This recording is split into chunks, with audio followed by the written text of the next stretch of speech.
We have a health system where when you're sick and you go to a public hospital, you might have had a stroke, you might have pneumonia, you might have some other critical illness. You can't get no bed. You have to sit down in a wheelchair on a bench for 24 hours, for 48 hours, and suffer. There's no dignity for the people under the Jamaica Labour Party government. We have a government after 2 years of wicked inflation coming out of COVID. What them do?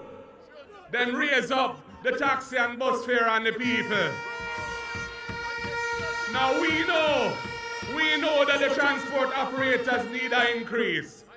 But a government looking at a situation like this would have to find a way to cushion that crisis from the people. Right now, in rural Jamaica, too much school youth are suffer and their parents are suffer because they can't afford to send them children to school. Why do they not remove the hedge fund tax and use that to subsidize rural public transportation?